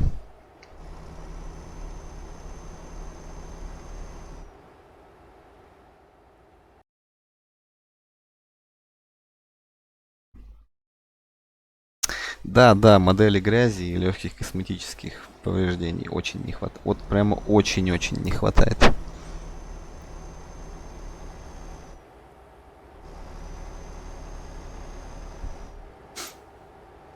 Но с одной стороны, с грязью это вот ты его прямо так разукрасил, съездил в этот, оттюнинговал все. Кажется, ну вот сейчас грязью запачкать, такая. Но с другой стороны, это так глянцево все. В реальном мире, ну так не бывает никогда. Любая поездочка, даже по самой такую благоприятную погоду, вот как у меня здесь сейчас, самую недождливую и самую замечательную, все равно там хоть какая-никакая, а пыль будет на машине. Ну это ладно, черт с ним. Но когда на тебя на полной скорости врезается, бешеный автобус. Ну ладно, может автобус не бешеный, я сам бешеный, я сам знаю, тут регулярно специально нарушаю правила, но потому что если все по правилам делать, тут мало чего откроешь и мало куда доедешь. Разве что я никогда не нарушаю тут правила, когда я еду в режиме, когда, не знаю, ездил ты или нет, когда вот ты едешь, и сзади тебя едет машина, и спереди тебя едет машина, и ты везешь негабаритный груз, какой-нибудь дом на колесах, там огромный, или какую-нибудь там турбину от чего-нибудь такая, которая превышает все мыслимые и немыслимые эти самые габариты. Вот тогда я строго по правилам еду, совсем по правилам, прям медленно-медленно. Ну, потому что, во-первых, там, если только заденешь эти машины сопровождения или обгонишь, там сразу кирдык.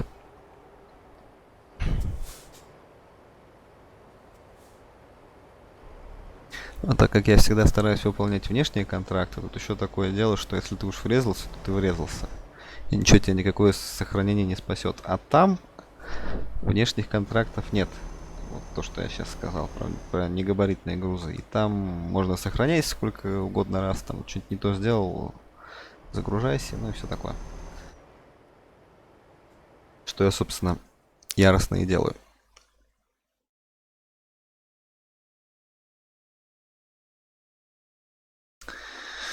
Понятно. Twitch на ТВ, это ты хорошо.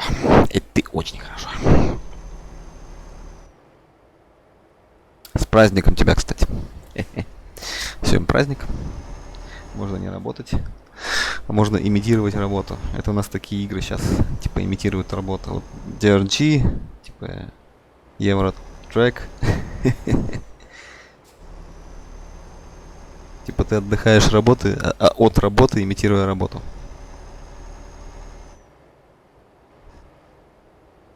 Впереди я вижу, брат славянин едет.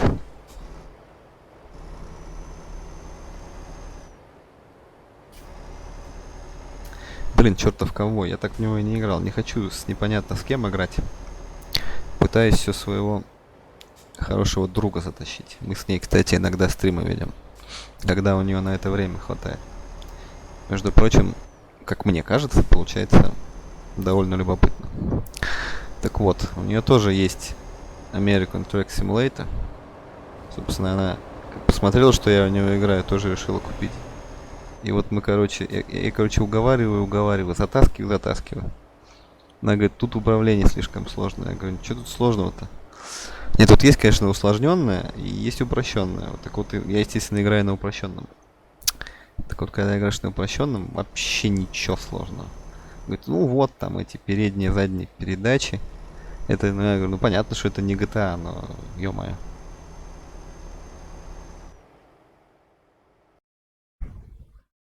Да, спасибо.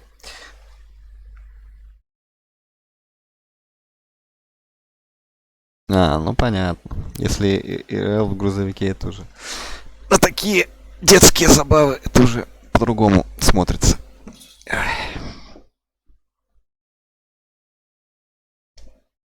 Пожалуй, если бы я сам так вот работал, ИРЛ, я бы точно не играл в такие игры. Но поскольку это не так, то я с удовольствием это делаю.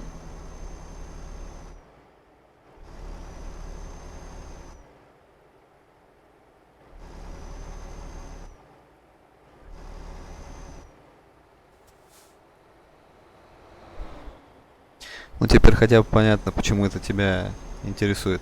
Все эти грузовики, все вот эти вот дела. А то кое-кто там говорит, что это скучная игра. Я сейчас не только Джио имею в виду, у меня еще другие есть друзья-стримеры, которые говорят, ой, я не понимаю эту игру, ну что такого, просто едешь, типа. При этом люди играют в какие-то карты непонятные. Знаешь, такие игры есть, как что-то там надо карты выкладывать. Я говорю, блин, вот карты, по-моему, это полный бред. Не, ничего я, конечно, не говорю, кому-то нравится, я понимаю, да, но с моей точки зрения, это такое оценочное мое суждение, что я понимаю, что кому-то может казаться скучным такой формат игры, когда ты везешь груз из одной точки в другую, да, понятно, никого убивать не надо, там, ни в чьих кишках там не надо мазаться, там, никаких зомби давить не надо и все такое прочее. Это можно понять, что это кажется кому-то скучным, и то же самое, что можно понять, что это кажется кому-то гениальным, вот таким вот, как я. Но я искренне не понимаю, как можно рубиться и прям там часы проводить в игре, где какие-то карты надо выкладывать, там, блин, вот это полный пипец. Карты я могу выложить и ИРЛ. Вообще без всяких проблем.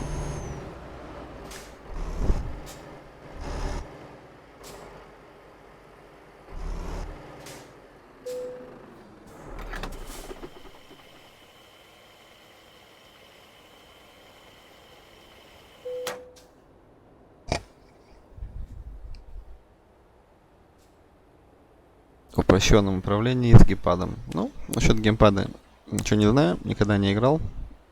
Клавиатура меня устраивает. Когда еще направо. Ну что ж. Как понимаю, ты их с успехом получил. А не всем это удается, между прочим. Так что само по себе это уже большое достижение. У меня вот, допустим, прав нет.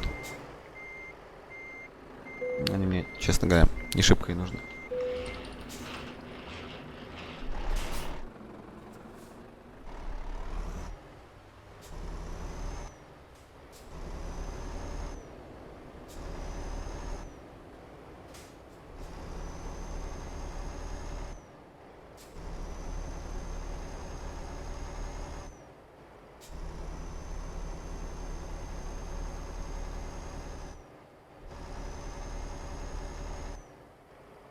То есть я правильно понимаю, что ты именно на грузовиках у тебя какая там категория, я это забыл уже. С, что ли? То ли А? Не помню, короче. Ты меня сейчас поправишь, я думаю. По-моему, Б это легковые, да? А вот С или А это тут грузовики и не С, а С. Грузовики или мотоциклы. Что-то одно из этого, я точно уверен. А наконец-то, почти приехал. Ну да. Когда для дела это, ну, как права нужны, это одно дело. А когда для баловства, тогда кто-то может и там, знаю таких людей, кто с 18-го раза не могут сдать. Правда, это не в России. В России они бы давно уже, думаю, купились.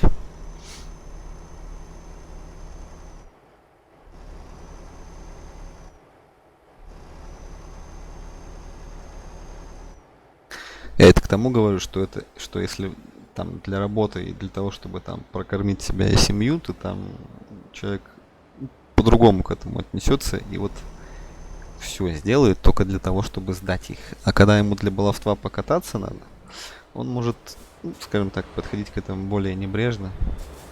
Ну и вот как мой тот самый знакомый, про которого я сейчас сказал, может там до 18 раз задавать безуспешно.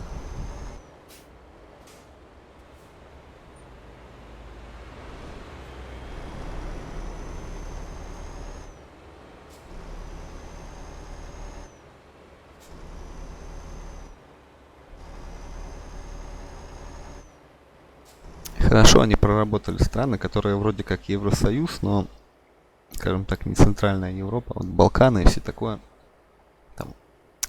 Я еще, конечно, в Болгарию не заезжал, но мне кажется, она в плане дорог похожа на Румынию и в какой-то степени на Россию тоже, потому что я вот заметил, дороги в Румынии, тут нет никаких автобанов, ничего такого подобного, тут нет.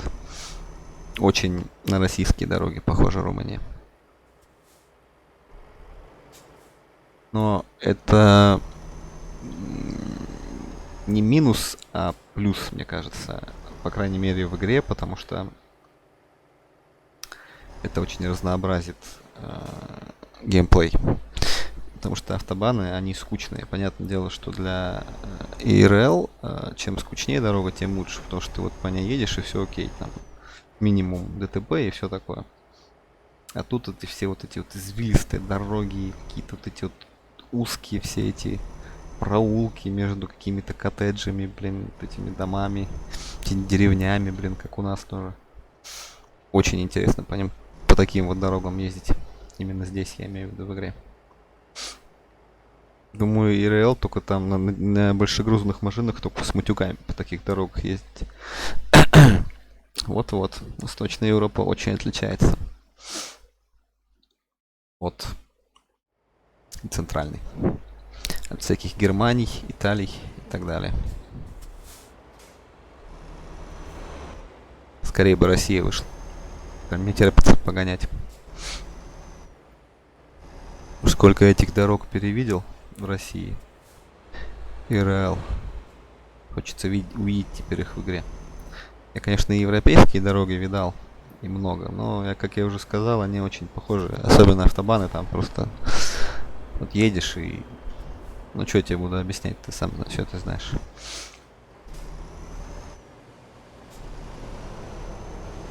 У нас прям целая паутина.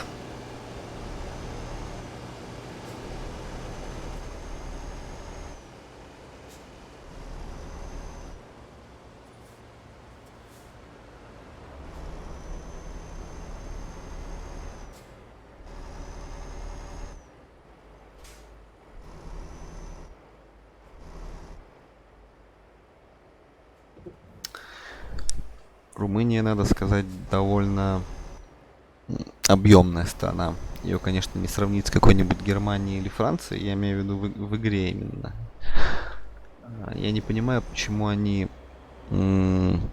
сделали такими маленькими Чехию, Швейцарию, Эти Нидерланды.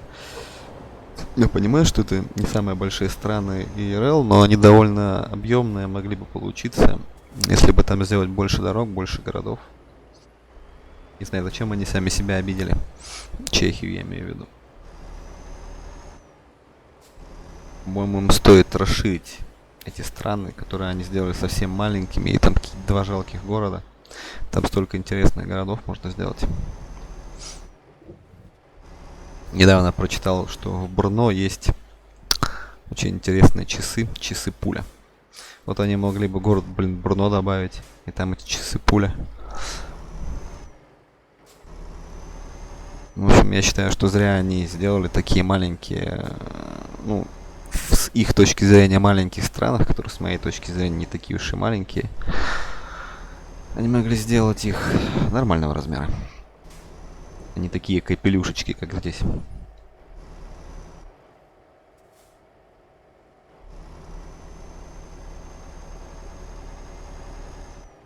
И вот, наконец-то, мы подъезжаем.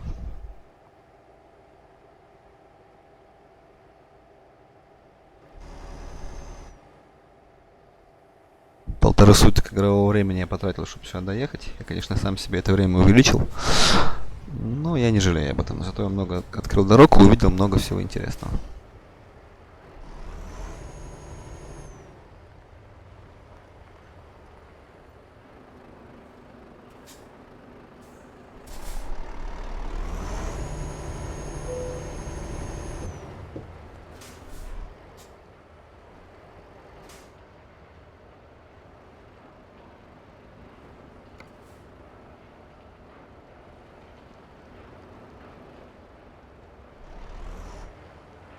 Нет, не проеду я тут.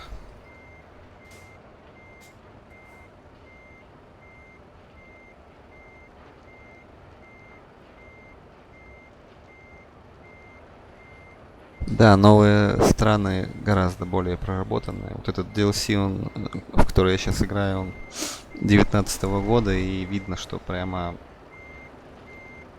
казалось бы, да, такие страны, как Франция, Германия, намного прогрессивнее, чем та же Румыния, хотя я против Румынии ничего не имею и считаю, что очень классная страна. К сожалению, там никогда не был. В общем, мечтаю там побывать. Надеюсь, это безумие с коронавирусом закончится и снова начну ездить в Европу. Так вот, в игре Румыния, здесь гораздо круче выглядит, чем та же Германия и Франция. А Франция и Германия шаблонно, картонно и однотипно.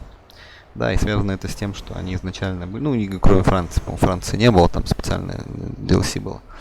Ну, короче, все равно они ранние и не очень они выглядят. Да ладно, только не говори мне, что ты сейчас сюда не заберешься.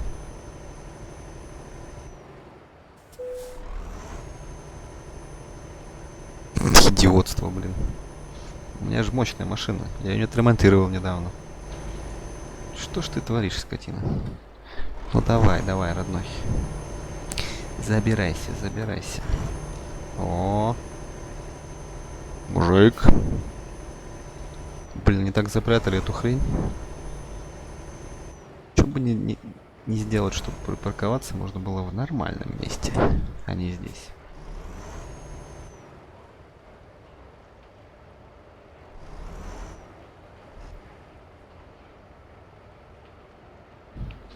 Так.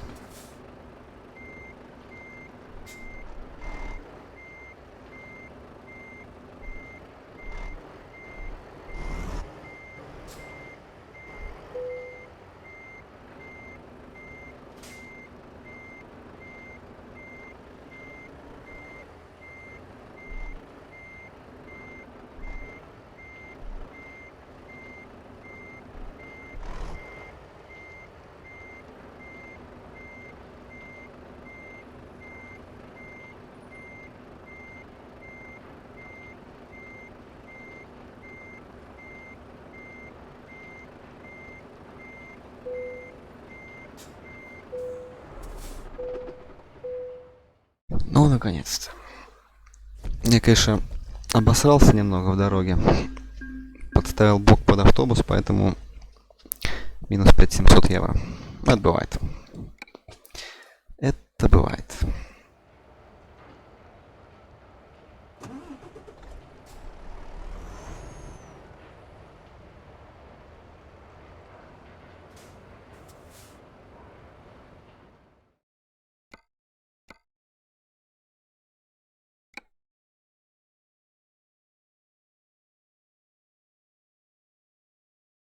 Да, да, я врубал ретардер, да. Мне там, собственно, и подсказывали со страшной силой.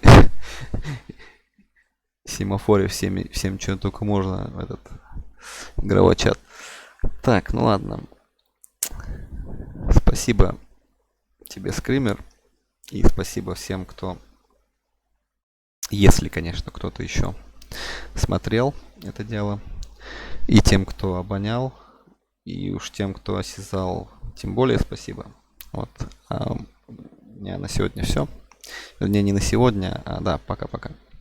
Не на сегодня, а именно на этот момент. Потому что, блин, этот чертов груз я вез очень долго. И мне сейчас надо выпить чай с печеньками, чтобы восстановить свои силы. Возможно, еще вечером буду стримить. Так что спасибо. Всем пока.